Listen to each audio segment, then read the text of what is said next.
The combined offering plan has 4 pillars that I would like to suggest for implementing and maintaining it. Oh. Let's move forward. I should have pressed something here. Okay, it came back. First pillar is theology. Second pillar is accounting, distribution and administrative processes that we stewardship. We cannot deal with that. This is you guys from Treasury. How you prepare all the system to work under this system. This third point is very important, accountability. Do you have a process to make your field accountable to those who are giving offerings? And this other is very important. Permanent educational process. Starting with pastors, but also church members. Is a permanent. Permanent means at least once a year. I remember I became friend of, I always try to befriend the treasurer for obvious reasons. We need to work together. And I was blessed to have a treasurer that would say, Marcos, count on me. We will travel together. We will make programs together. We will go together. And usually we both will like watermelon. So when we were traveling, we will always stop where people were selling watermelon, and we'll eat one watermelon, the two of us. And once a year, we will go to all regions of our field, training church leaders, especially elders of the church, treasurers, secretaries, and stewardship directors. Every year, spending at least one day with them, maybe Sabbath. We will give lunch to them and bringing them all and spending one Sabbath with them. This is permanent educational process. So the first pillar, theology. Offerings are promoted as worship, not as donation. Not to this, to that, but to God. It's focused on God, not on projects. We are not fundraisers. We are soul raisers. We work to connect people's hearts to God. So that every time they receive an income, they think, oh, God gave me that income.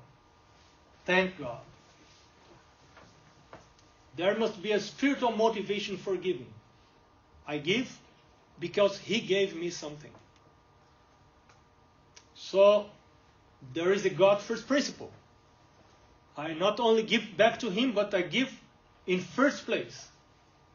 Then, other part of this first pillar is we need to develop the theology of regular and systematic giving. What the Bible says. What spiritual prophecy says about regular systematic giving. Giving as regularly as you receive. And giving under a system. And the system is the proportional system. Then we need to establish the difference between tithes and offerings. This is a continual educational process. Teaching people what's the difference.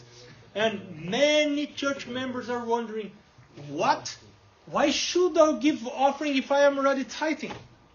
Why? What you guys are doing with tithe? And then we need to lead people to adopt a percentage for them to give as offering. And annually, we suggest people to do annual pledging. Usually at the end of the year, using the commitment cards, we give people the opportunity to pledge not with the church. I usually tell them, okay, after bringing a spiritual context, I say to them, now you have the commitment cards in your hands. And you may write there in your commitment cards the percentage God is impressing you to return as offering. But don't return the card to me. I don't want to know your percentage. I am not interested in that. It's a commitment you do between you and God. It's not with me. It's and you and God. Then we explain how we apply those funds, the destination. Another part of the theology, we need to explain the storehouse system. We are very good to tell people that tithe is under the storehouse system. But we fail miserable to tell them that almost all the same Bible texts that say that tithe should be brought to the storehouse are also saying that offerings should be brought to the storehouse. But we are not saying that for some reason. But the texts are there.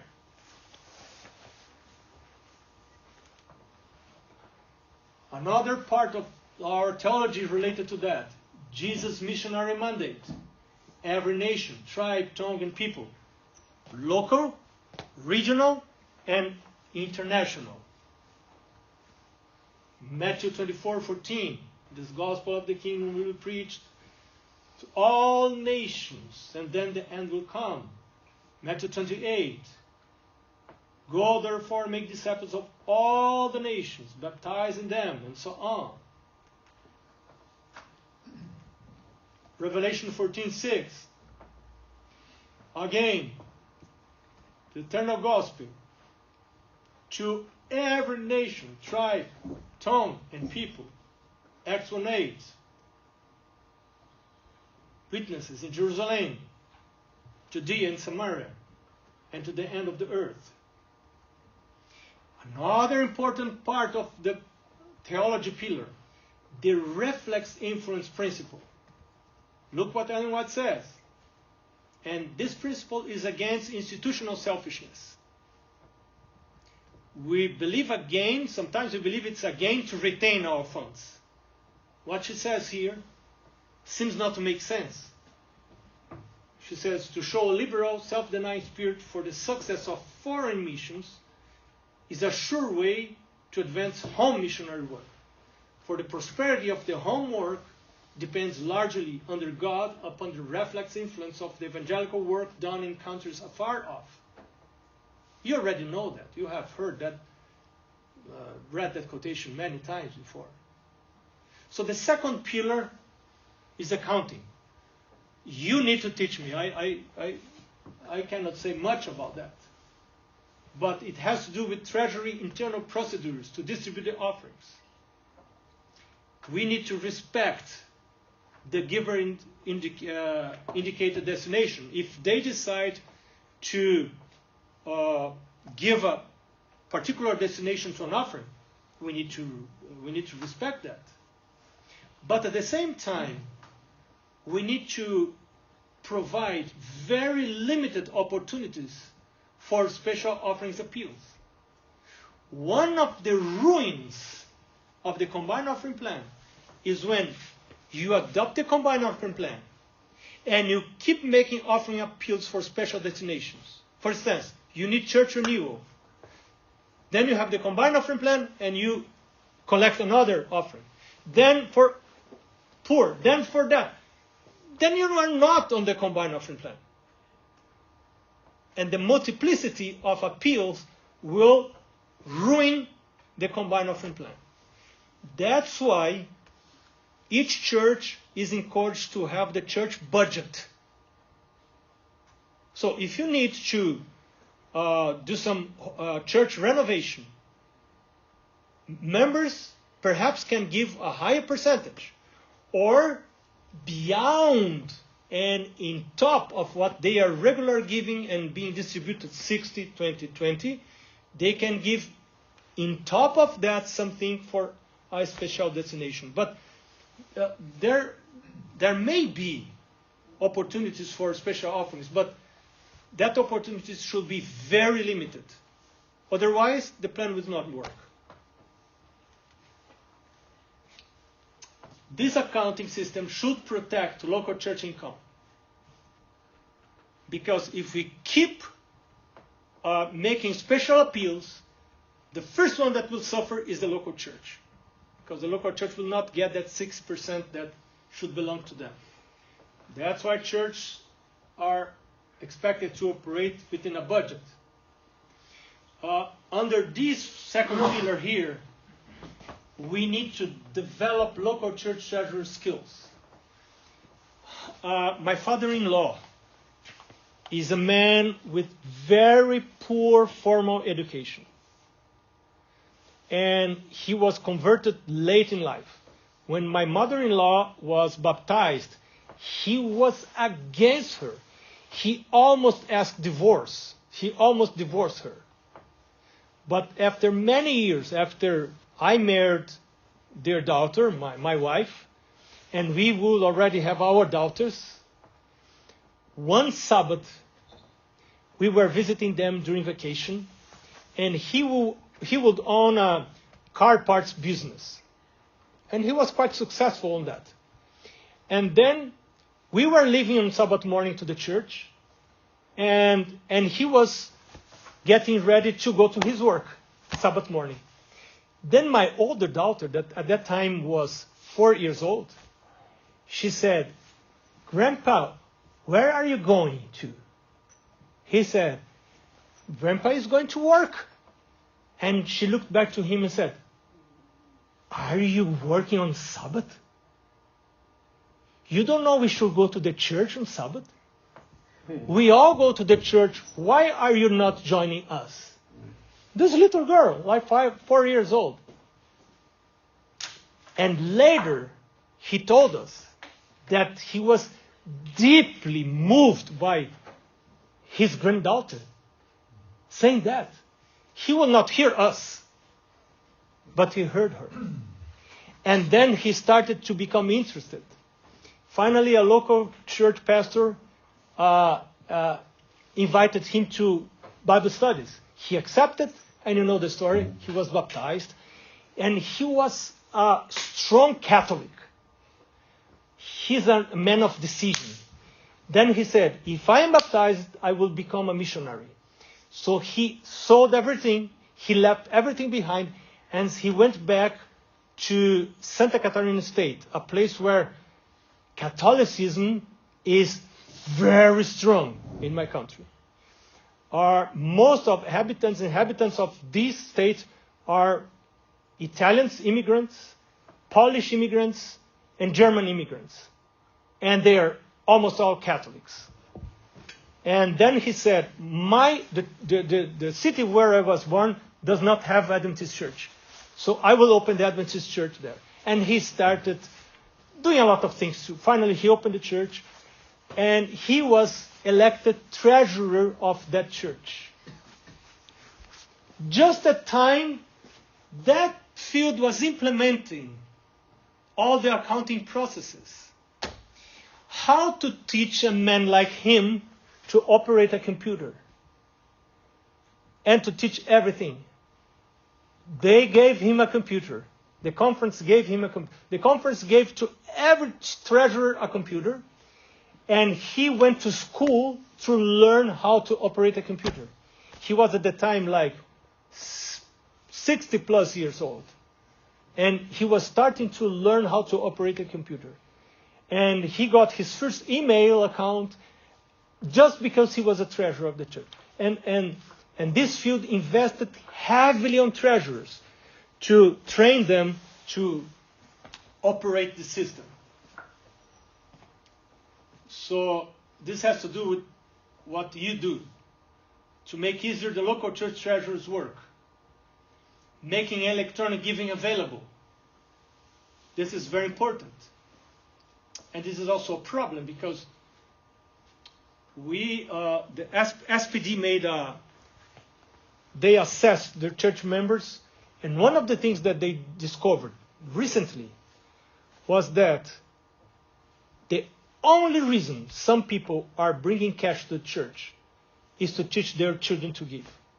But very few are doing that because everyone is doing electronically.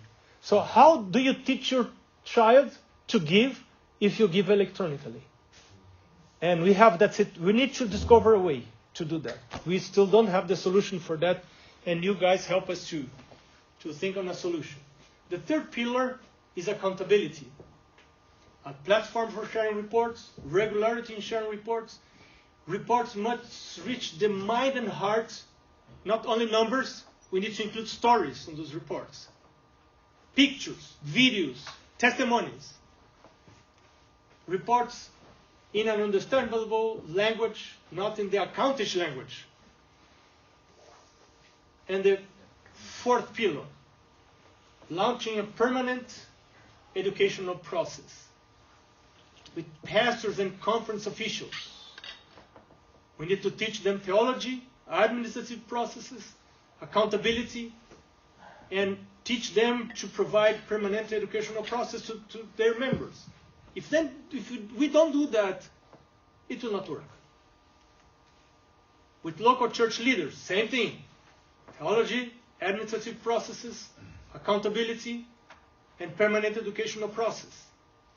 At least once a year, meeting with church leaders and investing in them. They will do the work. We cannot do the work ourselves. With church members, we can do stewardship congresses. Remember what I was called to do in Mexico last week. Bringing members, bringing church leaders, and teaching them. Investing in social media. A visitation program. This is so important. So much needed. Regular holy convocation initiatives. I don't have time to develop that concept. But is a highly educational initiative. When you are with, it cannot be applied in everywhere, but where church leaders are doing that, they bring all pastors of a given field for 1 week. And in the morning, pastors are trained. In the afternoon, they visit church members. And in the evenings, they preach in the churches. Annual renewal vows. Regular visitation program with appropriate agenda. That agenda is suggested in our commitment cards. Spiritual motivation for members to give, not materialistic motivation, spiritual motivation. Instructing them on regular and systematic giving. You give because God gave you. You don't give because we need your money, but because God gave you. We teach them the storehouse system. We teach them the importance of equitable distribution. All the church sectors are growing together. We don't want one part of the church growing more than others.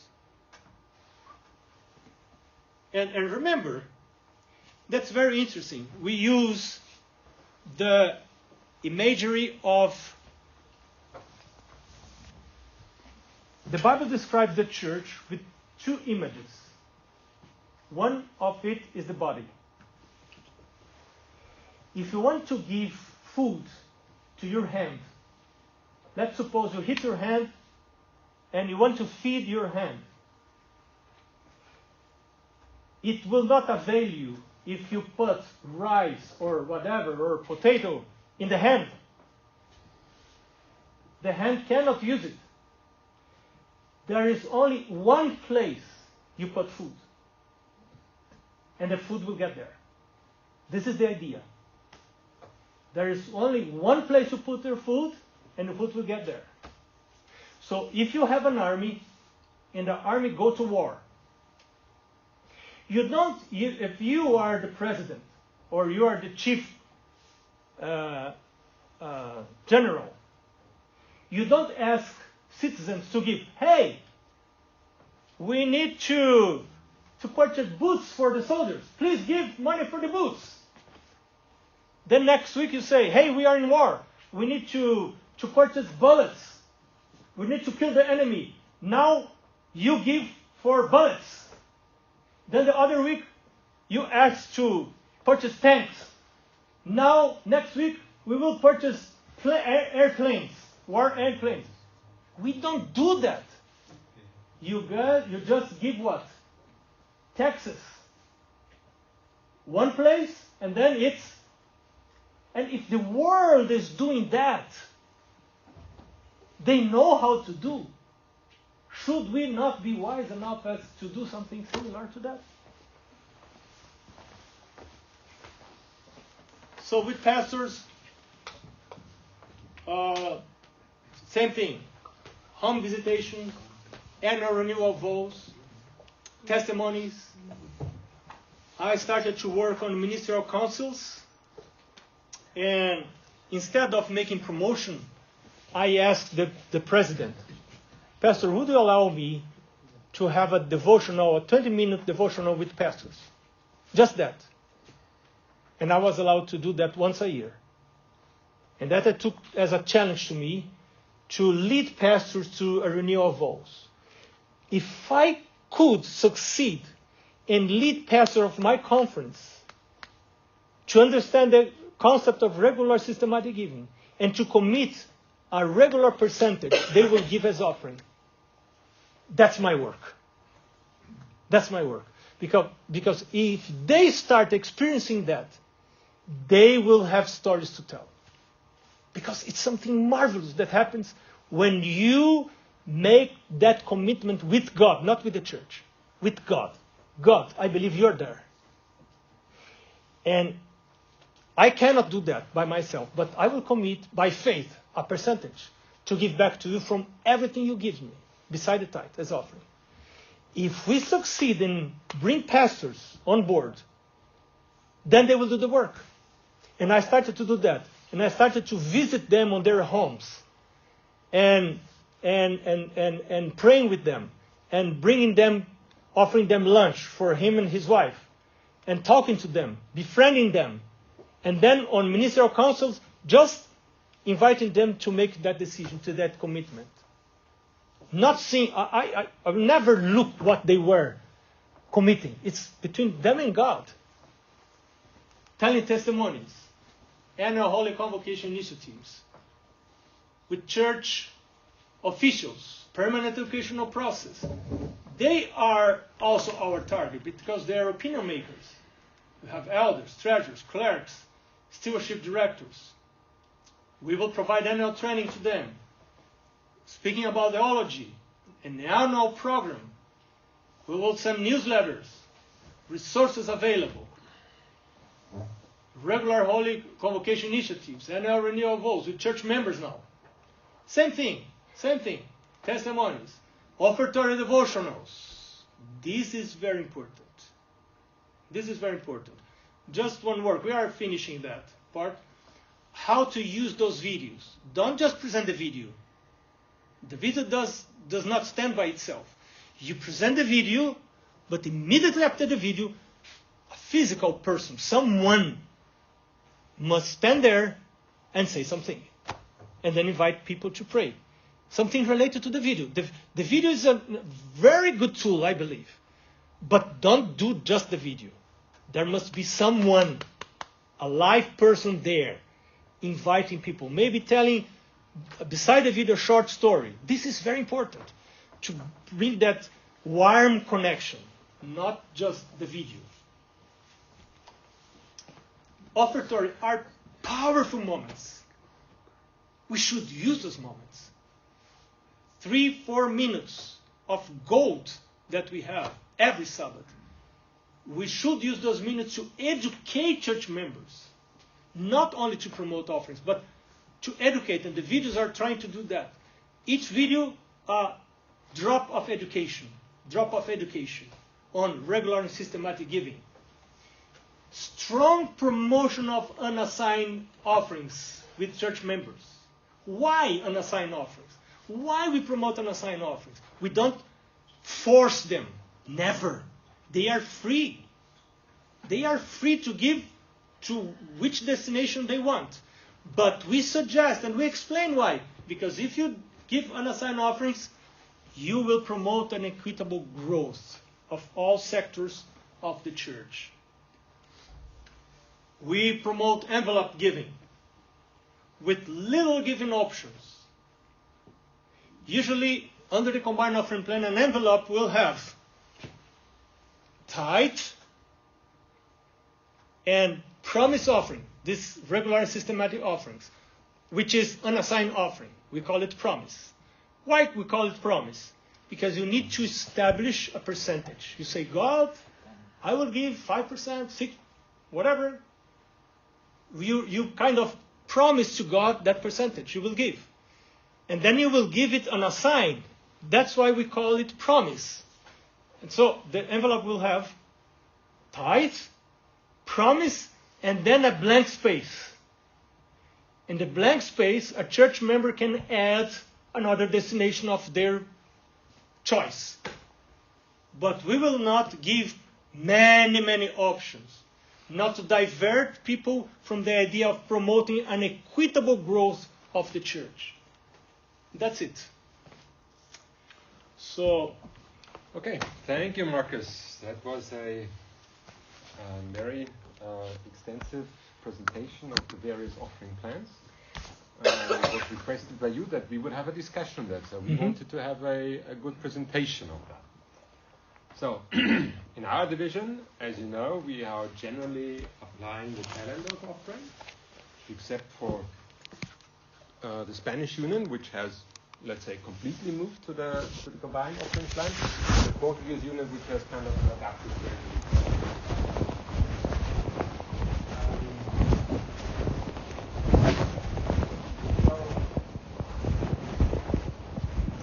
I think when I just looked up the figures.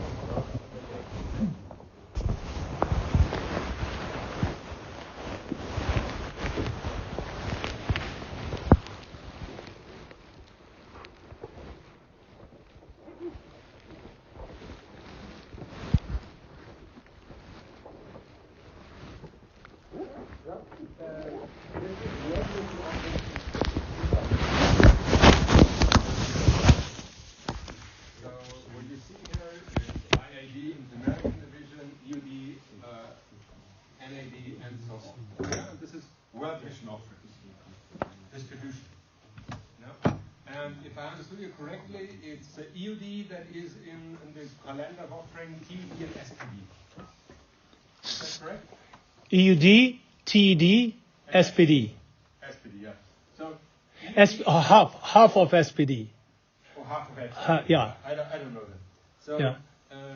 I've also given you, this is tithe. Distribution of total tithes, world tithes is about 2.7 billion. World tithe is the figures of 2020. UD has about 5% of world tithe. Because the kind of the economic strength in our territory is strong, so therefore we have we are about 0.7 per mil of world membership.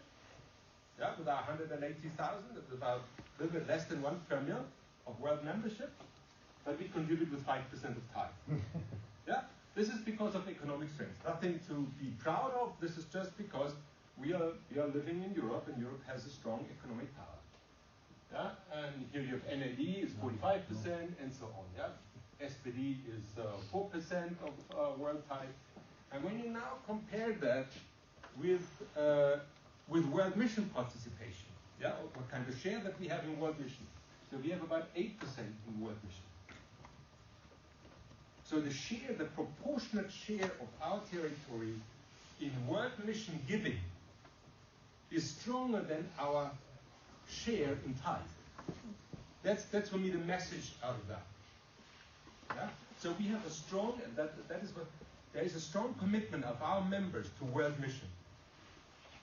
Yeah, there's a strong commitment, and that is, I think, an element when we previously discussed about should we change to the combined offering plan. One of the arguments actually was that we said we would be concerned that the world mission giving would go down.